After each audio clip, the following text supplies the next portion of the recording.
Kush është e vërteta e shqiptarve, tani po ja u tregoj. Bile do dëshiroja që të merrni pjesë që të gjithë, jo vetëm të diskutoni, por edhe të shpërndani këto informacione. Nëse e keni vënë re, jemi pak ata që mundohen që të ndriçojnë mendjen e shqiptarve, ose të nxisin të paktën dashurinë dhe respektin për atë çka jemi. Dhe janë shumë pak, e përsëri sepse pjesa dërmuese e informacioneve ose të programeve janë të ndryshme dhe nuk përqendrohen në një pikë që është tepër e rëndësishme për mbledhjen e të gjithë mendjeve të shqiptarëve, që është tepër e vështirë. Pra, nëse e keni vënë re, për të mbledhur të gjithë shqiptarët që prej viteve që të moçme deri sot, akoma sot, ka probleme të mëdha. Dhe të huajt ka lëvizur shumë bukur për këtë. Ka lëvizur kaq bukur sa që nuk e keni idenë. Dhe unë do dëshiroja që në radhë parë njerë, kush është rastësisht do t'i lutesha t'i bëj like faqes që të shihemi sërish, kush nuk e ka bërë ende, dhe ta shpërndani këtë informacion, të lini komentin tuaj, t'i bëni like kësaj videoje, dhe do dëshiroja që përveç mendimit tuaj, se çfarë mendimi keni për ato për listën që do t'i tregoj sot, por çfarë mendimi keni dhe për vendet e tjera, pra për shtetet e tjera, pse sillen ndryshe nga shqiptarët. Pikë së pari, që dua t'jem tepër direkt për këtë. Nëse keni vënë re, shqiptari urren njëri tjetrin, por në të vërtetë shqiptari nuk e urren njëri tjetrin, sepse e don njëri tjetrin. Dhe kjo urrejtje bëhet e qëllimshme nga dikush. E qëllimshme sepse është punuar mjaft mirë që në kohët e moçme që ta shpërbëjnë shqiptarin mes njëri tjetrit. Ta shpërbëjnë nga të gjitha anët, ta shpërbëjnë nga gjuha, ta shpërbëjnë nga besimet fetare, ta shpërbëjnë nga mos më thoni sepse kam vënë në për diskutime, jo, po ai është kështu, pse ne çfarë bëjmë, ai tjetri çfarë bën. Është e vërtetë. Është e vërtetë që janë edhe besimet fetare përveç se politikës e tjerë. Sepse nëse do të bëhet dallimi me zgjuarsi, pra ti ke një mendim, okay. Ti ke mendimin tënd, unë kam mendimin tim. Pra pa ngërdheshje, pa u zënë me njëri tjetrin dhe pa u rryer njëri tjetrin, nga ky moment do filloni që të doni njëri tjetrin. Pra nga ky moment shqiptarit do filloj që të doj njëri tjetrin dhe nga ky moment do filloj që të mblidhen dhe nga momenti që do të mblidhen vetëm atëherë do të ketë paqe shqiptari. Shiko, po shikoja një intervistë të një miku ton, një profesor që ka qenë edhe drejtor i bibliotekës së Vlorës, dhe Çirim Hoxha është jo vetëm njeri i lexuar, por mundohet me pak që të informojmë aq sa e lejon, jo vetëm publiku, por edhe pozicioni që ai ka, sepse e di shumë mirë Çlirimi që përse bëhet fjalë. Dhe në disa raste që kemi folur dhe bashk para disa kohësh, qoftë për librat e hershëm që mendohet që librat e hershëm, librat e parë të njerëzimit, duke filluar që nga Iliada dhe Odisea që mund të jenë në gjuhën shqipe, që nga Troja që mund të jetë në trojet shqiptare, Troja në trojet shqiptare, nuk e dim kuptoni apo jo, dhe për sa i përket gjuhës shqipe që u ndalua nga të gjithë pushtuesit, u vran njerëz, u shkatëruan vende, u dëgjën biblioteka, dhe dëgjoj shpesher dhe lexoj shpesher nga njerëz edhe shqiptar që janë kundër njëri tjetrit.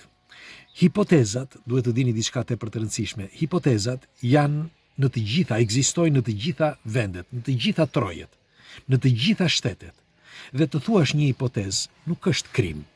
Krim është ai që pështyn në një hipotezë dhe pështyn në vetvete, sepse një njeri dhe një vend pa një histori, si në këtë rast për shembull Shqipëria, sepse ja dhan të drejtën pas viteve 1500, pra një vend pa histori dhe pa një gjuhë është i parespektueshëm, sepse është sikur ai të vi nga hiçi, që mos të ekzistoj, sikur të mos ekzistonte.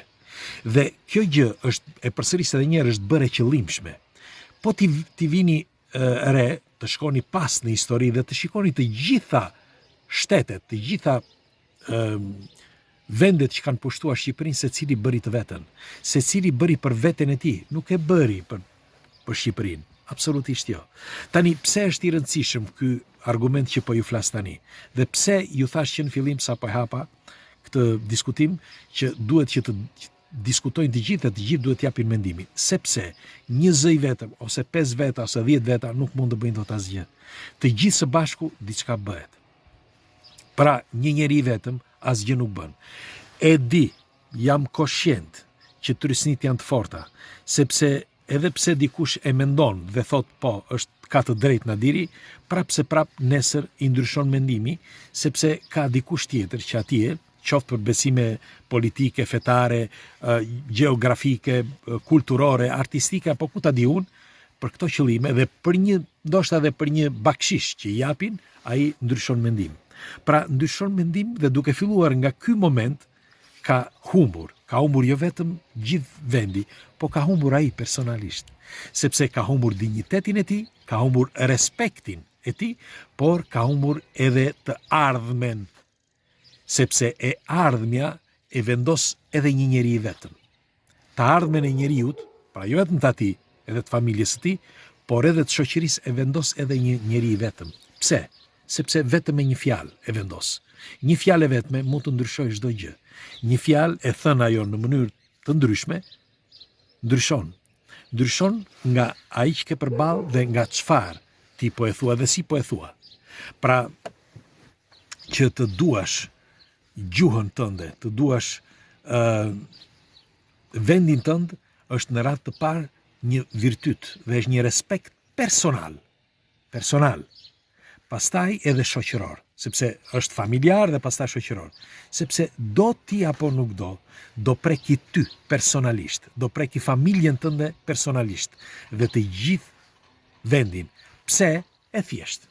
Po e them, sepse nuk kam qenë asnjëherë kaq direkt. Për shembull, në qoftë se dikush e bën për qëllime egoizmi, që thot jo, nuk është e vërtet, për shembull për gjuhën shqipe, që e përsëris edhe një herë, ka të ngjara që gjuha shqipe, jo vetëm që është më e vjetra e të gjithë Ballkanit, por edhe e botës, por për më tepër tregohet që gjuha e shkruar e parë, të paktën kështu thuhet, mund të jetë bazuar pikërisht nga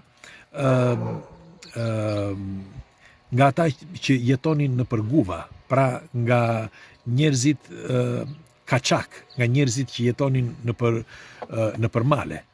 Dhe dihet kush ishin barbarët. Barbarët i tregojnë të gjithë librat, nuk e tregon vetëm një. Barbarët, siç e thon të gjithë librat, barbarët ishin ata që jetonin në tokat shqiptare deri në tokat e Greqisë, apo ku ta di unë, deri në një copë të Turqisë, dhe ishin barbarët që flisin një gjuhë që nuk kuptohej dhe kishin zakone krejt ndryshe nga ata, nga pushtuesit. Pra, e keni në të gjitha shkrimet. Nuk është se e them unë këtë. Unë thjesht përcjell ato çka kemi lexuar, ato çfarë na thon, sepse ka shumë gjëra që nuk thuhen. Për shembull, edhe gjuha etruske ka kaq ngjashmëri me gjuhën pellazge të vjetër, me gjuhën ilire apo ku ta di unë. Ka studiues me z, jo vetëm italian, por edhe të huaj amerikan, edhe vetë grek, që thonë që gjuha etruske është vetë ilirishtja. Dhe tani, në qoftë se ne hedhim këto hipoteza, kushdo qoftë tash 5 apo 10 apo nuk e di, aq pak sa jemi, është turp i madh. E përsëris, është turp i madh që një pjesë e madhe e njerëzve thotë i bëri të gjitha shqiptare, i bë të gjithë shqiptare, ku ta di unë, edhe gjuhën. Tani, e përsëris edhe një herë. Si çdo kush mund të ketë gabime, dhe secili mund të bëj gabime, por në qoftë se njëri është ekspert në një fushë, ose në qoftë se njëri ka lexuar dhe është hulumtues dhe lexon dhe informohet, dhe nga një kënd vështrim nga larg e shikon në mënyrë asnjanse, si bëj unë gjithmonë, për shembull, që mundohem të jem asnjanës, dhe thuhet, shtron pyetje, dhe nëse ka paqartësi, ku është e keqja? Në qoftë se ka paqartësi të një gjuhë, të një kombi apo për diçka, ku është e keqja? Pra, kur diskutohet, ku është e keqja? E përsëris edhe njerë që ky në ratë parë është një problem personal, sepse do apo nuk do, nesër pas nesër këto diktime, në qoftë se do humbasin, do humbas edhe njeriu. Humbet vendi, humbet njeriu, pra njeriu që është atje, njeriu që qëndron, që jo vetëm në Shqipëri, por edhe në botë. Sepse në këtë rast, me kalimin e kohës, në qoftë se humbet Shqipëria, humbet gjuha. Dhe në momenti që humbet gjuha, humbet vendi. Dhe kur humbet vendi, nuk ka mas një kokër, nuk mbetet më. Dhe ç'duket, shfaroset. Pra bëhet zero. Dhe këtu nuk po bëjmë, si ta them, një kryengritje. Jo. Por t'i japim Cezarit atë që i takon, si thoshin romakët e vjetër. Pra t'i japim njeriu atë që i takon. Në qoftë se dikush thotë që po, është e vërtet, ose jo, nuk është e vërtet, le ta diskutojmë. Ta diskutojmë dhe të shohim. Pse kjo? Sepse unë jam i bindur që atë që thoshte Zakaria Sitchin, që Albania is coming, pra shqiptarët po vinë, ose me një fjalë e thoshte Zakaria Sitchin, nuk e dim kuptoni apo jo. Ai që ka zbuluar se çfarë shkruhesh në plakat sumere, që kuiniform ose shkrimi i parë, gjuha, alfabeti i parë është ai kuneiform. Dhe nuk e dim kuptoni apo jo sa e rëndësishme është që e thoshte Zakaria Sitchin, edhe lak shumë me pikpyetje, sepse nuk dua të them më shumë. Nuk dua të them më shumë, për çfarë arsye? S'ka rëndësi. E rëndësishme është që përveç se tha Zakaria Sitchin, e keni gjithandej. E keni në të gjitha shkrimet, e thoshte edhe Falaski, Nermin Vlora Falaski, që ishte mbesa e Ismail Qemarit, thoshte në qoftë se doni të lidhni gjuhën shqipe me të kaluarën, studioni etrusken.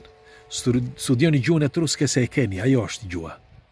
Pra doli dikush në vitin, dhe shqyr që doli ai në vitin 48 apo sa ishte, 1480 më falni, dhe